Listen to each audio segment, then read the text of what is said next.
All right, welcome everybody. My name is Kevin Boone, and this is my podcast, Entrepreneurship Lives Here. And here I like to focus on conversations about technology, wealth creation and economy, and mental health and human well-being. And I like to explore what holds us back from living our highest potential. So today I have with me Courtney Pool. And Courtney is a nutritionist who specializes in juice cleansing, vegan nutrition, and healing overeating. She has been coaching people for over 14 years, and she's personally been a vegan for 16 years, having found a plant-based diet after suffering numerous health issues. And she's passionate about teaching people about the true causes of overeating, food addiction, and has personally struggled with food addiction herself for most of her life. So, Courtney, you're based in the UK, and I originally found you on YouTube from one of your YouTube videos where you talked about juice cleansing. And I actually did a 10-day juice cleanse with you, what you call a juice feast, if I remember.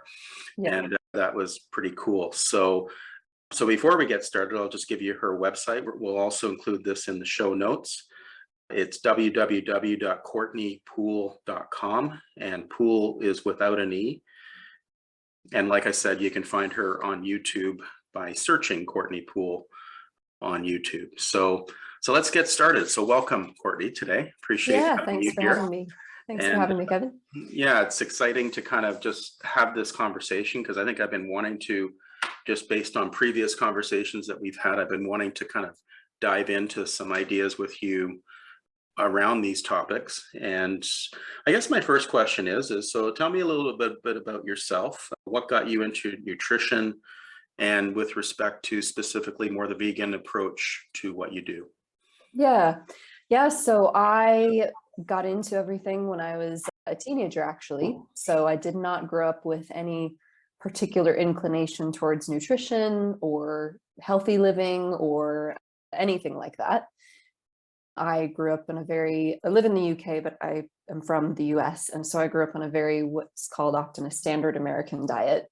You know, a lot of white bread, a lot of meat, a lot of dairy, a lot of eggs, animal products, sugar, soda, everything. And also growing up, I had from a very young age tendencies towards overeating, kind of only wanting to eat junk food, and so had those kind of tendencies showing up as well. Mm-hmm. And then by the time I was about 17, my health really started to fall apart. So I developed autoimmune issues, I developed chronic fatigue issues, and also different types of hormonal kind of stuff, and just generally didn't feel well.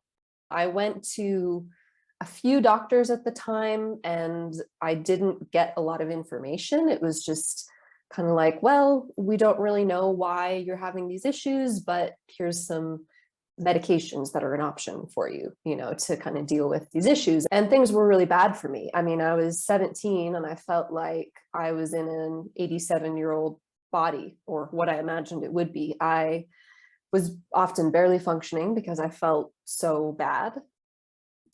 I would sleep, all like a full night's sleep, 8, 9, 10 hours, and wake up and felt like I hadn't slept in 3 days. Mm. And I just generally felt awful, like all the time. I just felt awful. And it was starting to actually impact my functionality, both my mental kind of functions in school, but also I was an athlete and it was affecting my athletic performance as well. And so the kind of first thing that happened, which was real lucky because it wasn't of my accord, is that at the time a documentary came out called Super Size Me, which some people might remember from many years ago. And someone else had me watch the show. I can't remember how, or if it was in school, but somehow I ended up kind of having to watch the documentary. And that was my first kind of like, because I had for years been in the habit of, I ate fast food, like full on fast food 3-4 times a week or more. And so that was my first introduction of like, oh, maybe all this fast food is like not great for me. And that was something that, I mean, now it's more common knowledge, but honestly, back then, like, I don't think really as many people even realized that it wasn't a great idea. So that was kind of my first like aha moment. And I stopped eating so much fast food, which just that earned me the reputation of being a health nut. Nothing else. My diet was still not great, but I just stopped eating so much fast food with my teams. People said I was now the health nut, but I started feeling better. And that was really interesting to me because when I went to the doctors, I thought, well, I don't want to be on medications. Surely there's another answer. You know, I can't be in a situation where I'm this young and I've got no choice but to be on a bunch of medications.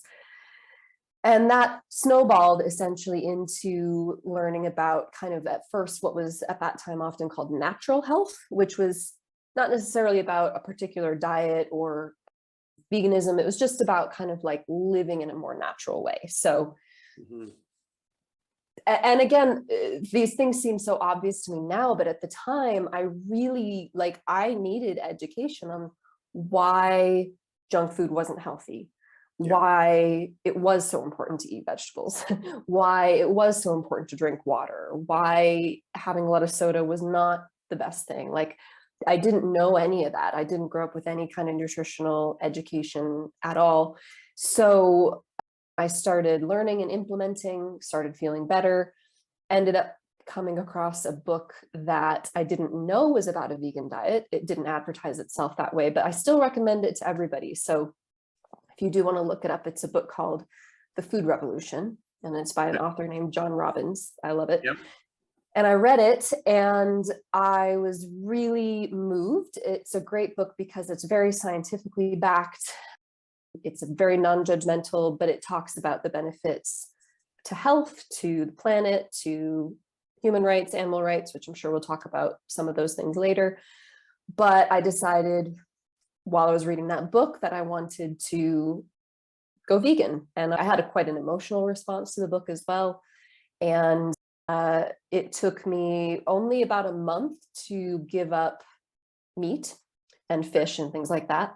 And then it took me about a year to fully give up kind of like dairy and eggs. I didn't ever, after that first month, I never sort of per se bought dairy and eggs and things like that. But because I still had a lot of overeating, binge eating tendencies, what did happen sometimes is if there was a baked good, that was usually the culprit, a baked good in front of me that had some dairy or eggs in it, I would sometimes feel just compulsive to have it. Not because it had dairy and eggs in it, but just because it was a brownie or a cookie. And I was very compulsive. So it took me about a year to kind of like really stop that habit. And over that time, all of my health issues cleared up. I also credit that with doing some emotional work that I did simultaneously, but every single one of the health issues that I had completely cleared up and I felt extremely healthy. And that's how I got into it. And I've never gone back since then. Awesome. Yeah. So there's a ton there, and that's great. I appreciate the thoroughness of that because there's a lot of aspects to the journey, right? So yeah. So so tell me about the vegan approach. Why did you go that approach? Why didn't you go food combining or, or kind of more, meat focused, with low carbs and low sugars? What's your thinking on that? Well, to be honest, because I guess this was about 2004 or so. So to be honest, like there wasn't I didn't really know about a lot of other diets is probably the best way to answer that initially. I didn't really know. When I started learning about kind of natural health, I did have a period of time, I'd say probably 6 months, 9 months of experimenting with like just eating more vegetables. And I had learned about things like grass-fed animal products and organic animal products. And so I'd started doing that type of thing. And just really changing the type of meals that I ate to be a lot more well-rounded and actually have some healthy ingredients, which did help to some extent with my health issues. So I kind of did experiment, I guess, with, you could sort of say, just kind of a grass-fed, organic kind of approach to a diet, whole foods sort of. But yeah, it was just, honestly, I just didn't know about any of those other diets. And so then by the time I read the book on veganism, I was up for trying that. And also, I think the key thing for me too with that book was it is such a good book to introduce people to the concept of how our diet affects the planet in terms of the ecosystems and the climate and the health of the planet. And then also, well, animal rights, I guess you could say. Some people call them, I'd say more just kind of how it affects animals, which I'd never thought about. I never consciously thought like, oh, an animal dies and is, slaughtered for meat. And I'd never really put that together. And then also it talks about human rights issues, which a lot of people don't realize there's human rights issues in how we eat. And so those parts of the books really were what moved me emotionally. The health part was inspiring, but the other parts were really moved me emotionally. And so for that reason, it was a vegan diet that I wanted to try, because I could see that it would have all of these other impacts, all these other ways that it would impact the world other than just my own health. So, had I gone and there are a lot of people who do only try a vegan diet for physical health solely, which is a valid reason. But if you're in that mindset only, then it can be very easy to kind of switch between different diets and kind of go, oh, why not this, or try that, or try this, or try all these other ones. Whereas when you really fully understand the impact of animal products, I think it becomes pretty clear that there's really only one answer. So yeah, and also because it worked, the vegan diet worked, I didn't ever have any cause as well to look anywhere else. Okay, interesting. Yeah, And yeah. again, lots of good stuff there. So if I'm understanding correctly, your idea really around it, like the reason for doing it is you wanting to reduce your footprint, on the planet. Yeah. You saw, and again, I'd be interested in talking about this human rights thing, but I want to talk about that maybe in a few minutes. But what was I just going to ask? Let me just go back then. Why didn't I ask about the human rights? Because that's what's on my mind. So tell me, what is it about that aspect that is, like what's an example of that? Yeah. If you can give me one.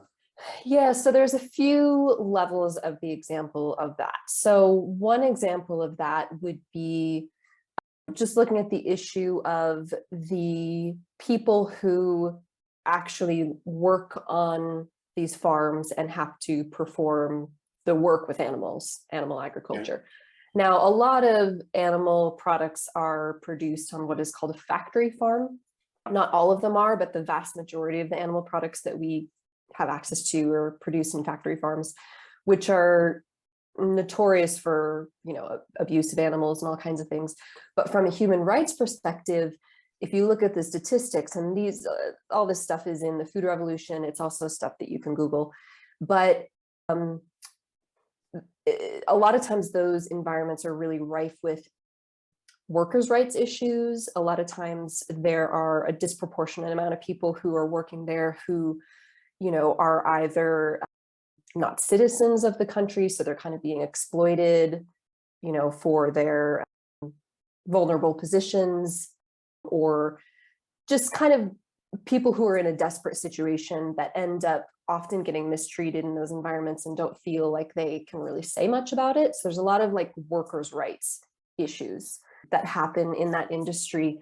And it's also a very high risk industry, particularly the production of meat, where animals are actually slaughtered, because the conditions of the factories when it comes to the machinery that is used to slaughter the animals, and also kind of the cleanliness. It's a thing that a lot of us don't like to think about, is the fact that slaughtering an animal to get meat is a very messy process. There can be exposure to bacteria and viruses and all kinds of stuff. It's very messy.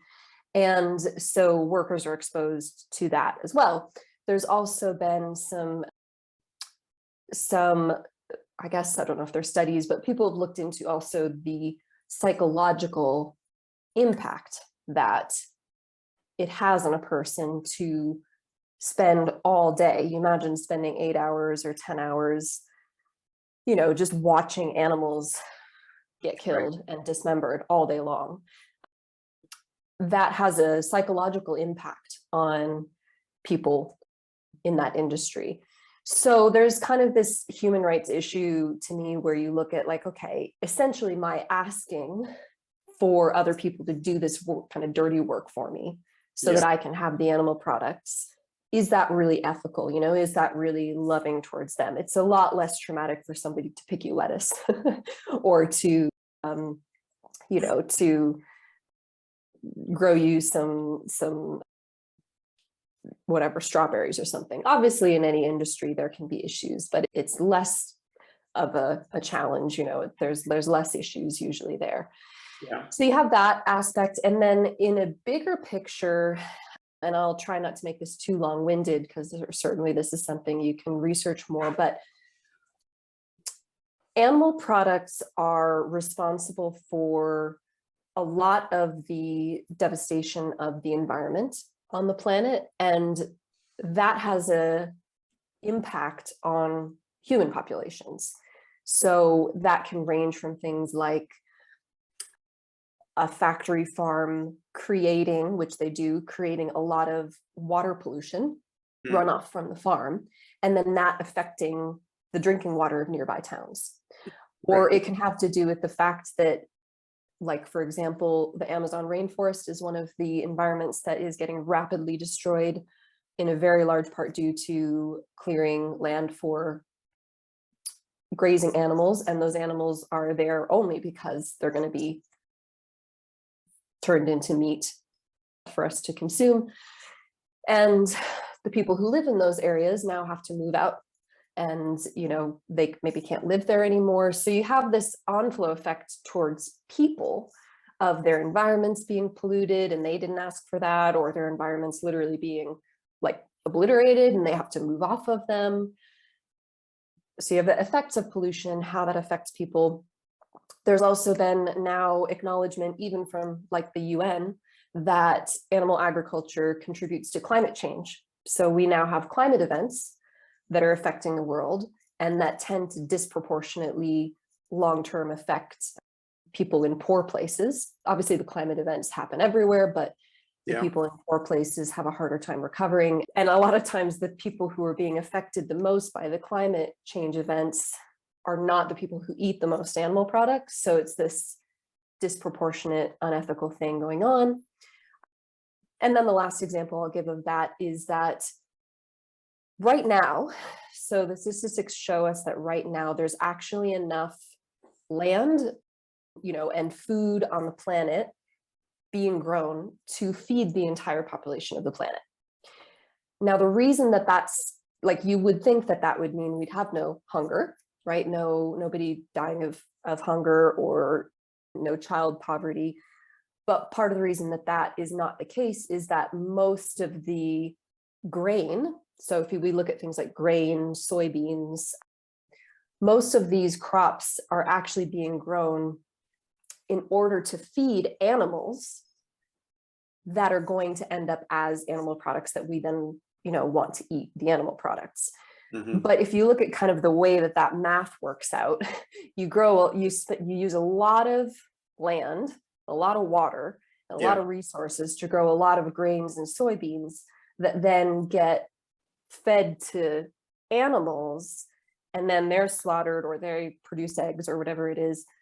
And so the yield, like the proportion, is not good. Whereas if you were to use that same land to grow vegetables or fruits or nuts or seeds, or at least if you were to just take the grains and soybeans and feed them directly to people rather than funneling them through an animal's body first that then gets turned into an animal product, we actually would have enough. Yeah, interesting. World. So there's a large issue here with, do we care about world hunger? Do we care about childhood poverty? because that is affected very much by essentially the hoarding of resources that happens to create animal products. Right, right. Yeah. It's a planet, it's 7.5 or 8 billion people, right? And we're kind of we're consuming a lot. Yep. And I've read the data myself a little bit where, I forget what it says, but it's almost like it takes 10 times more land, if you will, to raise animals than it does to grow plants, things like that. And then there's things like the detriment on the soil, that as well. Yes. the other That's a thing whole that's other kind of topic. coming in. Yep. So yeah. So I can definitely tell you've done your research into this, right? You've kind of looked at this and kind of seen that impact. And I will just admittedly say to you that, I am still a meat eater. I'm experimenting with that idea of looking at vegan or other approaches that will be less of a footprint. But it's a tricky thing for people, And so I thought what we could do is I'd like to kind of transition into a little bit about this conversation. I'd like to talk a little bit about emotional eating, because that's one thing that you and I have had conversations about in the past. But I thought maybe we'd start by just talking about, I want to talk about juice fasting. You talked about your nutrition journey a little bit, what got you into more that vegan approach, but where did juice fasting come in for you, and what's the benefit of that? Yeah, so I learned about juice cleansing. You could kind of use those terms interchangeably. Juice cleansing, juice fasting, maybe a year or two into my foray into natural health and nutrition. And a lot of my initial draw to it was to kind of lose some weight. Because of the overeating, I had gained some weight, and also to kind of feel better as well. And I was also kind of freaked out about my compulsive eating. And so I was a bit drawn to it for that, which probably wasn't the best motivation in the beginning. So I tried it a little bit, but didn't experiment with it a whole lot. And then probably more, a couple of years into it, I was working at a retreat center that specialized in plant-based nutrition, and was around a lot of, kind of like-minded people, and felt inspired to go deeper. And I met somebody who coached something that he called juice feasting, which is essentially there's a number of differences, but to summarize it, the main difference is that you drink a lot of juice rather than a little bit of juice. And partly because of that, it lends itself to being able to go much longer in the amount of time that you can kind of go for. So, and of course, the disclaimer is that depends on the person and their health issues and their medications and supplements. So you should always check with the doctor. But by that point, I was, in a pretty healthy spot, but I wanted to, again, I also wanted to lose some weight. But by the time I considered doing this juice feast, one of the things that I had come to terms with was, okay, had this food addiction my whole life. I've had this overeating, which by then had really turned into binge eating. And I had tried a lot of things to heal it or stop myself, many of which didn't work. And I was aware that in order to heal my relationship with food, I was probably going to have to deal with some stuff emotionally. I'd come across some resources that had suggested that, and I kind of had made peace with that. That might be something I need to do. Yeah. So I just thought, well, why not? Like, maybe this will be an experiment. Maybe if I do a juice feast and I kind of have this bird's eye view on my relationship with food, I get a bit of distance from it while still providing my body with everything it needs. Maybe that will help me. And so I had a coach, and I embarked on what ended up being about 2 months of juice feasting. So it was about 60 something days of juice feasting. And in that time, I lost, 30 pounds, something like that. So that was really, that felt really good. And my health issues were pretty much already cleared up by that point, but certainly the juice feasting for me did give me some more energy, and, my skin looked really good, and I was sleeping really well, and all of these things. And then it also really helped me to look at some of the root causes of why I'd always had this compulsive eating. And, I had a good chunk of kind of introspection during those 2 months as well. Obviously, it didn't end there, Yeah. but it was a good opportunity to really look at what my relationship with food had been. And it was great. And then after that, so that was kind of my first big one. And then, gosh, that was probably 2008, 2009, somewhere in there that I did that. So that was a long time ago.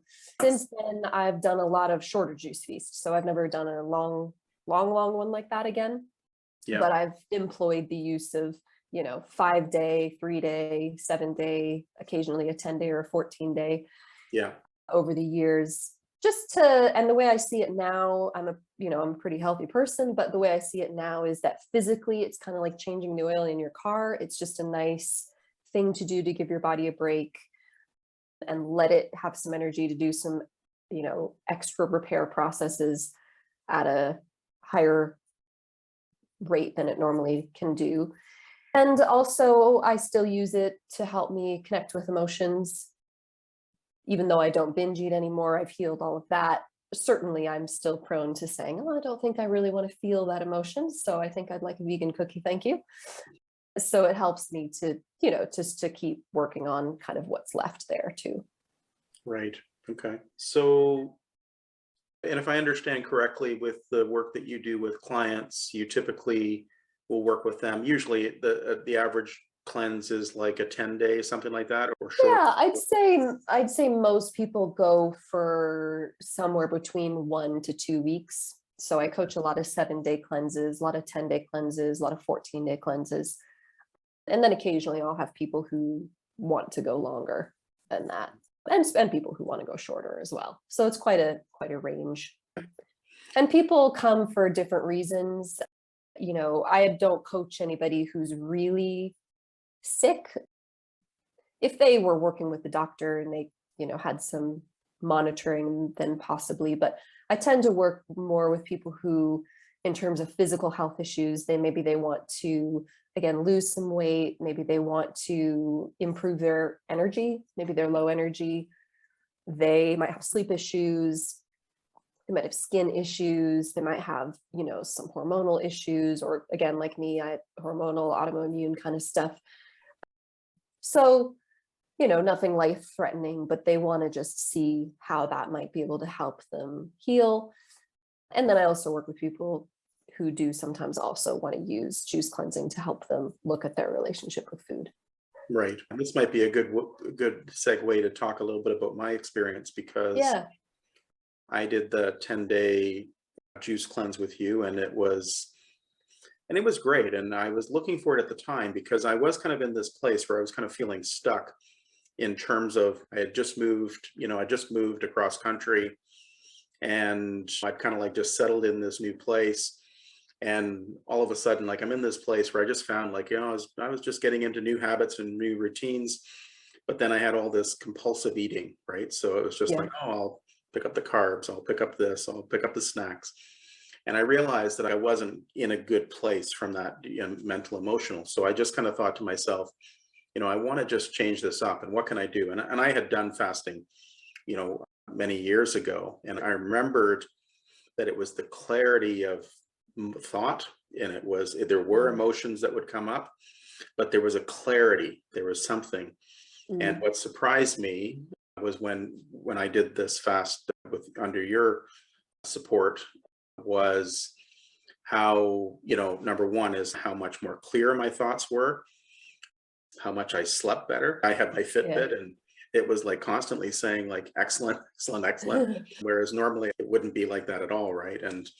But it did bring up, just some of those aspects of certain emotions, where all of a sudden it was just like, boom, I came in and I would just connect to something and go, oh my God, what is that, right? So I would love to get a sense of how emotions come up in this kind of work that you do, like whether it's cleansing or what have you. What are the emotions related to food, and how do how do we, let's say, process emotion? I don't even know if that's the right way to say it, but Yeah. what's your perspective on that? Yeah, so the process, the way I see it is the process to heal our relationship with food is there is a process, and that's something that you can do with or without juice cleansing. So I'll kind of explain how juice cleansing can help, but know that you certainly don't have to do juice cleansing to go through that process.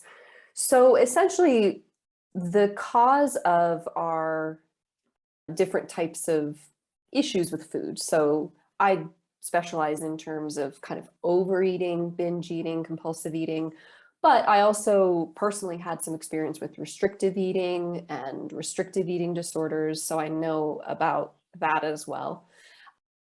But the reason that we have the issues with food that we do, whatever those look like, is that we are either in denial and avoiding different types of emotions, or we're trying to get, I describe it as we're trying to get kind of like a artificial feeling from, and let's say if we're talking overeating, we're trying to get an artificial feeling from food or from overeating food.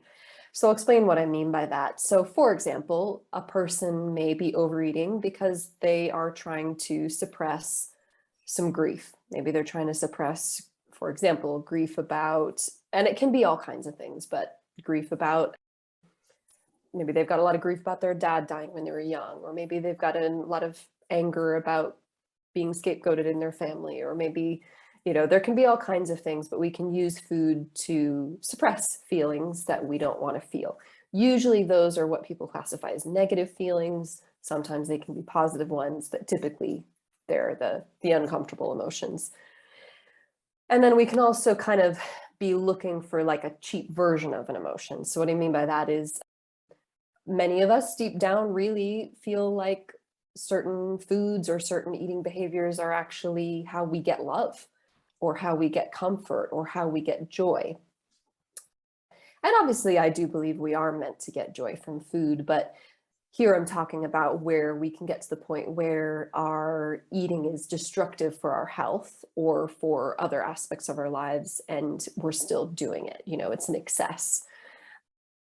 So what I teach people is that the kind of foundational understanding of this is that the food addiction is caused by the avoidance of painful and uncomfortable emotions. And also it's driven by a lot of different false beliefs as well, and different kind of like programming we kind of have from our families and societies. And so in order to heal it, you have to discover, what those feelings are that you're trying to avoid with food or a certain eating habit, and then actually be willing to process those emotions, which is what you asked about a minute ago, is what does it actually look like to process those emotions. So I've learned from a number of resources, namely the Divine Truth teachings has been what's helped me the most. But what I've learned and experienced is that the way that you process emotions, or the way that I view processing emotions, is to actually feel those emotions in a way that looks very much like the way a child feels those emotions, and in a self-responsible way. So what I mean by that is feeling the emotion privately with the intention to feel. To feel and to heal. So it doesn't mean, oh, I'm angry, I'm going to go scream at that person, or, project all this stuff and kind of act on the emotion. It means taking yourself off and really feeling the emotion. So, for example, and a lot of these things were true for me as well, but I work with many people who I talk with about this whole issue about emotions and food, and they might admit, yeah, I haven't really cried in probably 10 years, or I've barely cried my entire life. And there's a correlation there between Yeah. their compulsive eating and their repression of sadness. Yeah.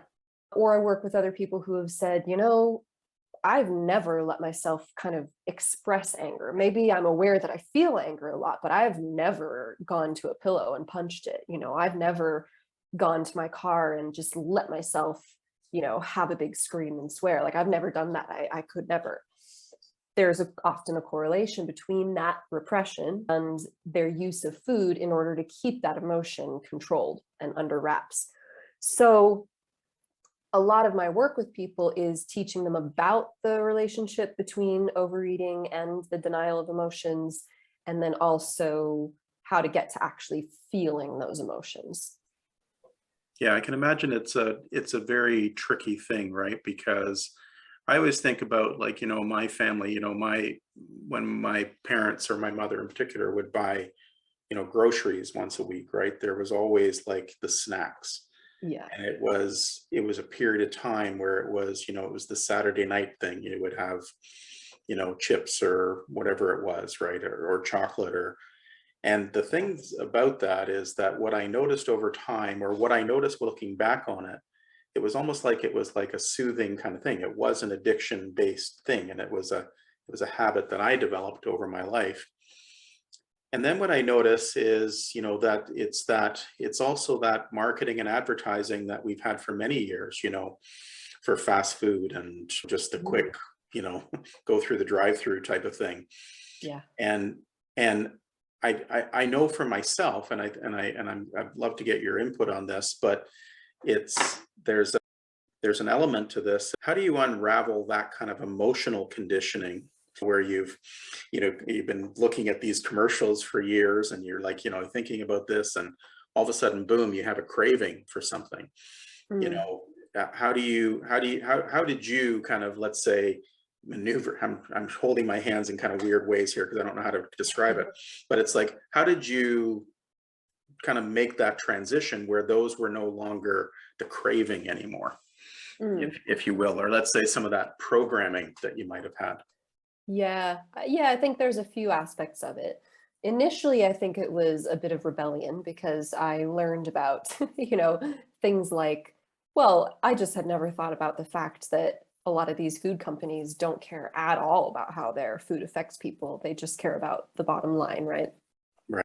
Um, and I remember learning about how I thought it sounded like a conspiracy theory at first, but learning about how companies would hire, sort of food scientists that would come in and essentially engineer a food to be as physically addictive as possible. And Mm, they would have specific ratios and specific ingredients in order to get your body as physically hooked as it could be. So, that was helpful knowledge to know. That certainly wasn't enough in and of itself, but it was interesting. But I think that I'd probably answer that in on two different levels in terms of my personal experience. So when I connected with a lot of emotions and truths around animal products, so around going vegan, after I'd gone through that emotional process, it felt like there's just no way that I could eat them. Sort of, I couldn't do it. It sort of felt like, I just had sort of a transition and a change emotionally, and I just felt like no matter how good it looks, no matter how good it sounds, I just can't do it because I know too much now that I can't unlearn and I can't unsee. I'd seen a lot of the documentaries. It's just I can't go back. So in terms of eating animal products, I would say that was it. It wasn't anything more than just having that emotional shift into the benefits of a plant-based diet and the issues with animal products. So I'd still see things in advertisements and, the smells and all of that, but it just has always felt since then like I just can't do it. I just can't do it. I guess it would be, yeah, it's probably akin to other things, people go through where they finally learn the truth about something. They just go, oh, now that I know, especially if they let themselves have a cry or kind of connect emotionally, like I just can't do it.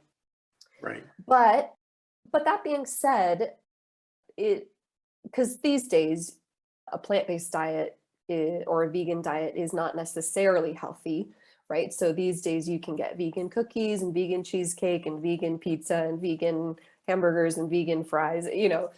Most things can be made vegan. So while there's not been a lot of temptation, well, no temptation about animal products, the kind of learning how to navigate desires for vegan junk food or overeating and vegan food, that's been a little different because that's not so much about like an ethical kind of thing. It's more personal reasons why I would be drawn to having a lot of heavier food or having a lot of, junk food. And so that process has been more of what I was talking about a minute ago of just going, okay, why am I drawn to using these foods this way?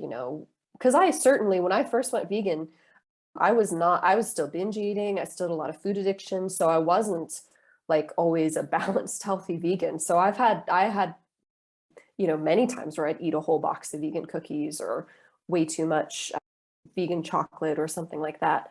And so that process has been more about, looking at, okay, well, why have I always had this tendency with food to want to eat too much and really numb out with it and really almost like get drunk on food, and be really attached to sugary, heavy stuff. Why is that? What emotions am I avoiding? What beliefs is that based on? And then working through those to the point where my relationship with food now is that, so obviously I'm still vegan, but I don't binge anymore.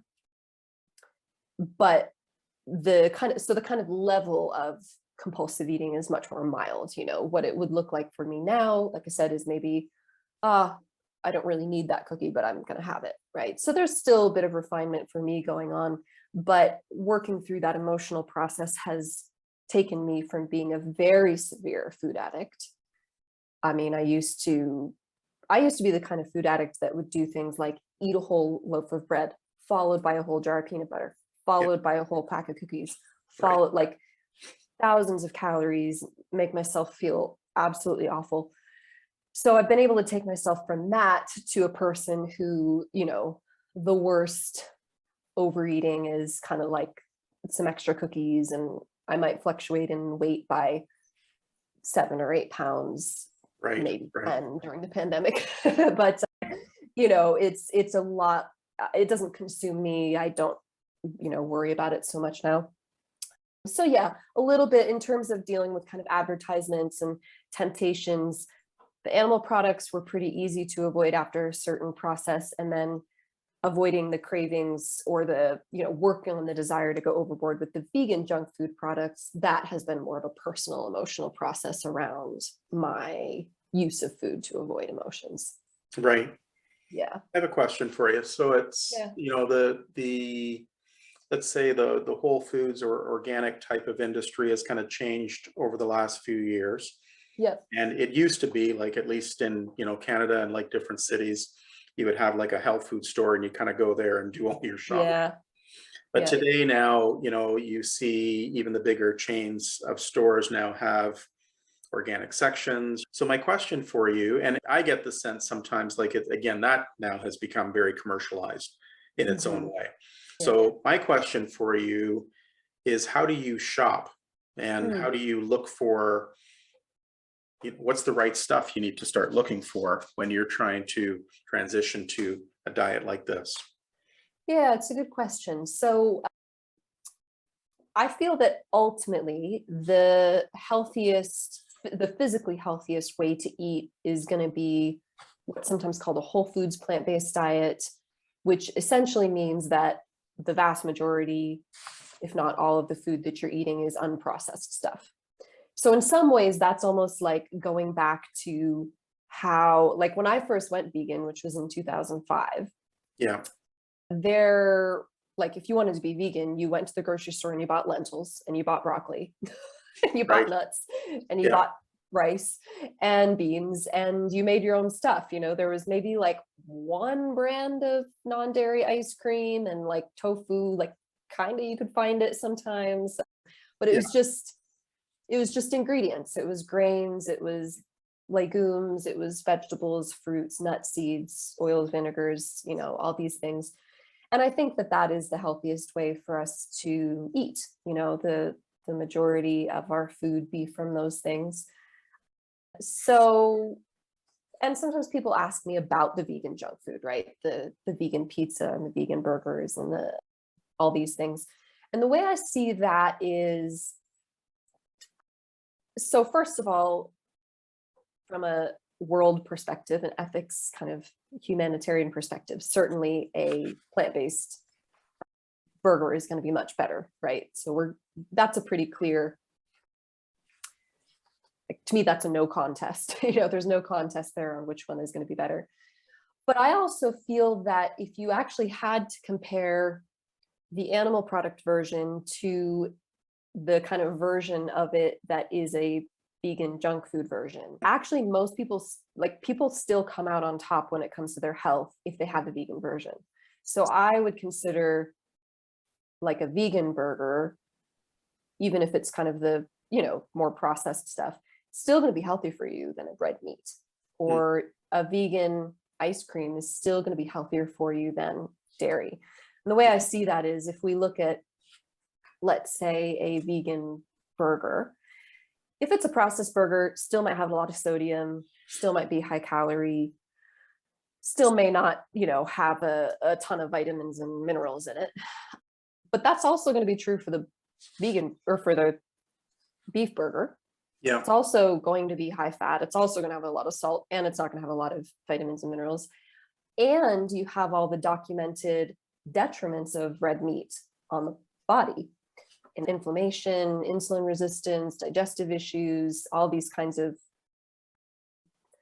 correlations that you don't have with a burger that's made from pea protein or soy or whatever it's made from. So from a health perspective, I'd still say it's a better switch to have a vegan pizza or a vegan burger. And I think that those things can have a place in a healthy, physically healthy diet here and there. And they do for me as well. I mean, luckily, I don't have an attachment to them because they weren't even available when I first went vegan. So I never kind of got sort of spoiled, if that makes sense, because there was no vegan cheese and there was no vegan burgers. Yeah. But nowadays, my husband and I, we'll have a vegan burger, we'll have vegan pizza, we'll have vegan ice cream. Yeah. But I know kind of the proportion that makes me feel good physically. So in terms of where we shop, and this goes for both now that I live in the UK, but also when I was in the US, what I tended to do was I actually do, and we still do, the majority of our shopping actually just at a regular grocery store. Yeah.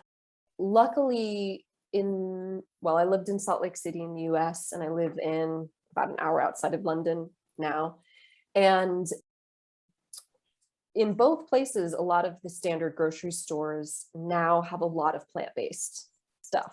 And I've tended to find that they're cheaper than if you go to an actual health food store.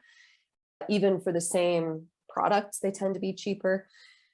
So you have to do a price comparison, but we do the majority of our shopping just at a regular grocery store, and we buy the plant-based stuff. And like I said, because we're trying to do the majority of our diet whole food plant-based, it means that we actually don't need a store that has this huge selection of like vegan cheese and vegan pizza and vegan burgers and vegan cookies, because we're trying to not go too overboard on that stuff, right? So we do the majority of our shopping at regular grocery stores, and we also try to eat the majority of organic, which again, a lot of regular grocery stores have those options. I'm not kind of militant about the organic thing, but I try to eat as much as I can. Yeah. And then we kind of supplement with health food stores. We do have health food stores in areas that will go for kind of more specialized products that sometimes the regular store doesn't have. So for example, I actually really love seaweed. There's not a lot of seaweed at the regular grocery stores. So we tend to go to other stores. I've gone to ethnic stores sometimes to really enjoy, getting some niche items that I can't find even at health food stores. And then also, what else? Sometimes buying online. So a lot of people get into kind of bulk buying. You can find websites that do bulk, particular things like grains and beans and dried goods, where you can buy them in bulk and save a lot of money that way. Got it. And then I always recommend farmers markets. If you can get fruits and vegetables that have only been picked a couple of days ago or that day, they're going to have a lot higher nutrient content. So that's always a good thing if you can get to that too. Yeah.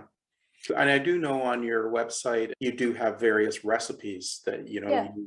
you like, I think, creating nutritious and good tasting food from what I can gather Yes, from that. yes. I always tell people, please don't go vegan and just eat plain rice and beans. Right. Before I went vegan, I used salt and maybe pepper. That was the Yeah. extent of my spice cabinet, right? Yeah. Now, because after 16 years, I've eaten a lot of cauliflower, a lot of black beans, a lot of quinoa, a lot of tofu, a lot of kale, right? And the way that you keep it interesting over time is the spices and the herbs and the sauces and the vinegars and all of these things that you use to flavor the food, as well as learning about how to create good textures and things like that too. Right. And proteins, right? Because I always know that that's been the conversation that people have had before. It's like you have to be careful, make sure that you get the protein in a vegan diet, right? Yeah.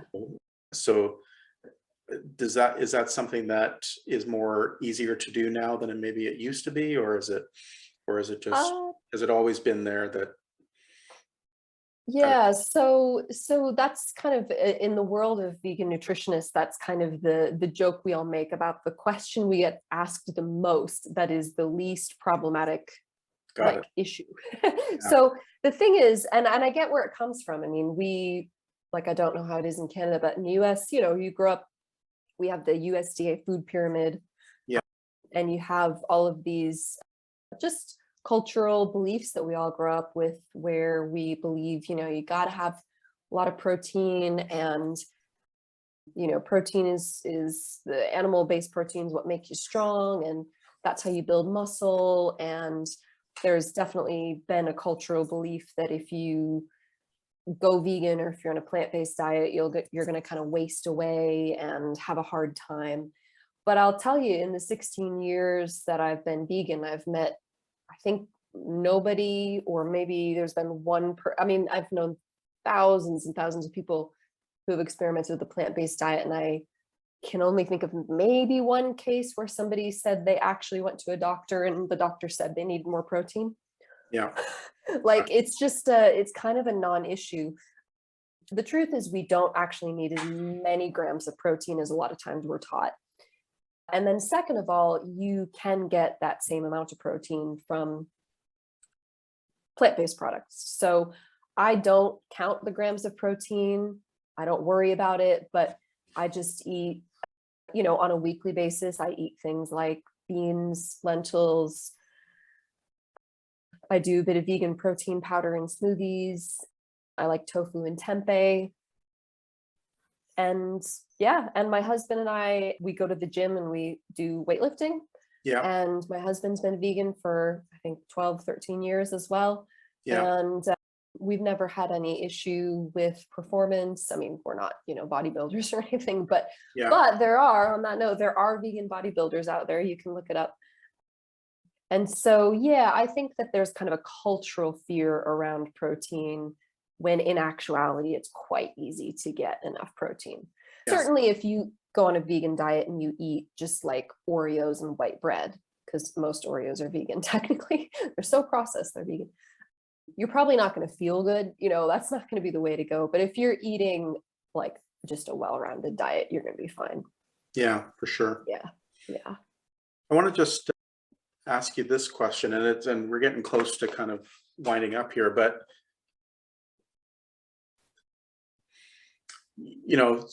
so the vegan lifestyle, people have been doing this, let's say, probably started in the 50s and 60s in some ways, early stage, and now it's kind of evolved in the last few years. And I don't know what the statistics would be on what percentage of the population are vegans, but what are your thoughts on the vegan lifestyle and longevity?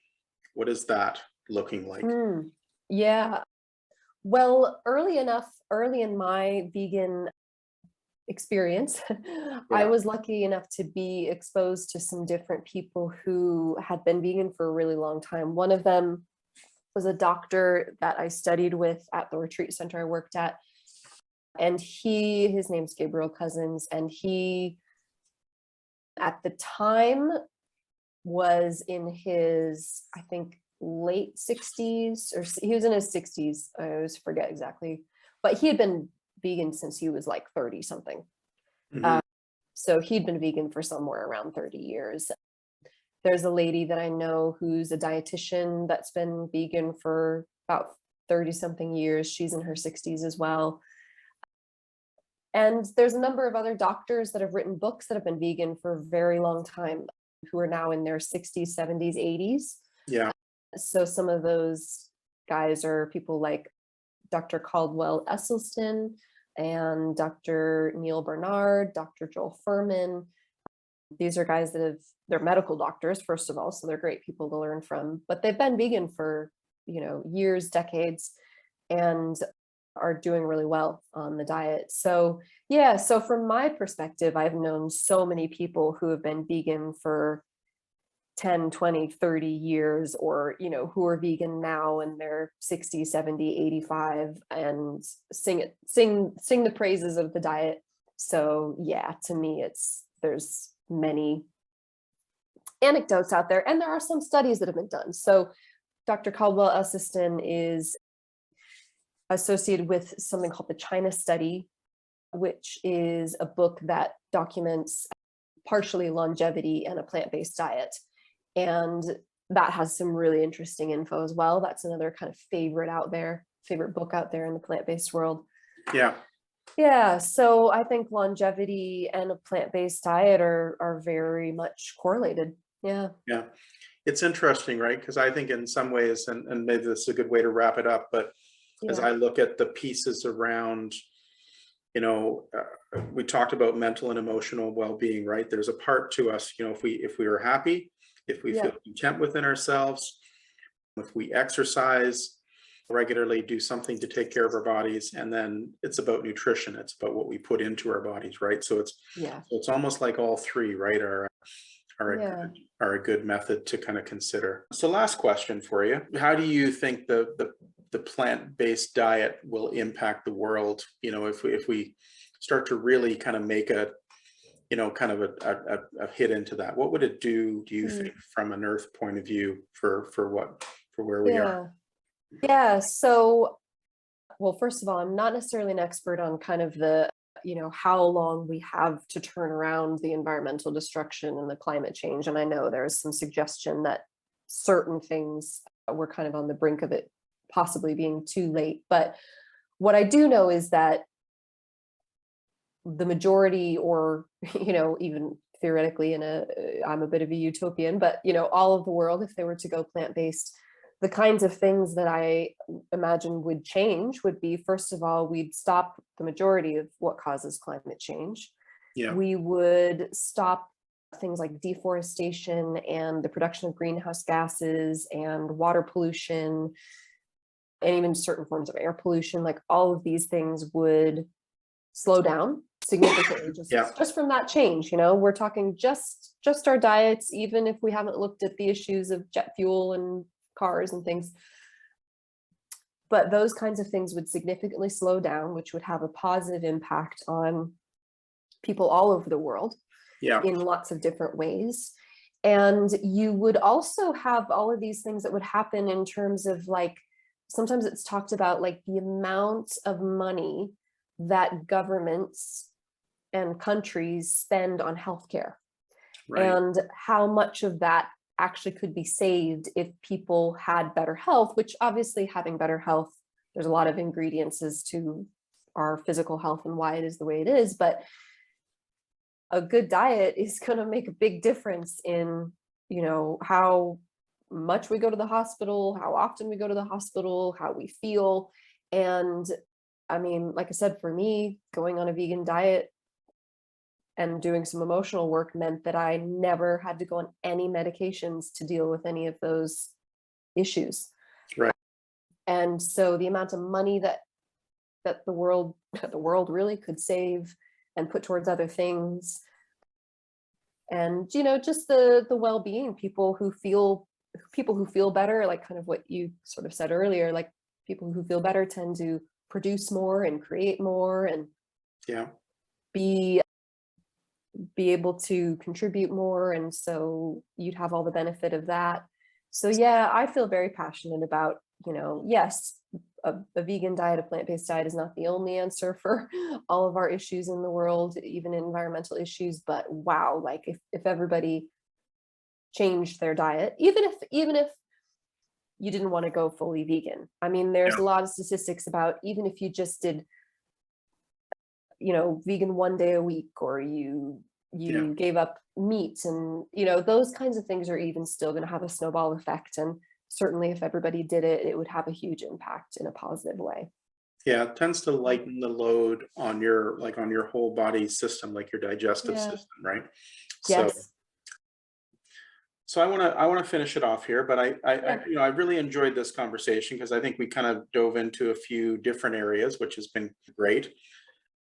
So if people want to reach out to you for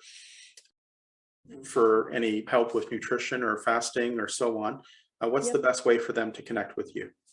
Yeah, so I coach in all of these 3 areas: juice cleansing and healing overeating and plant-based nutrition. And so you can contact me through my website, which is just my name, courtneypool.com.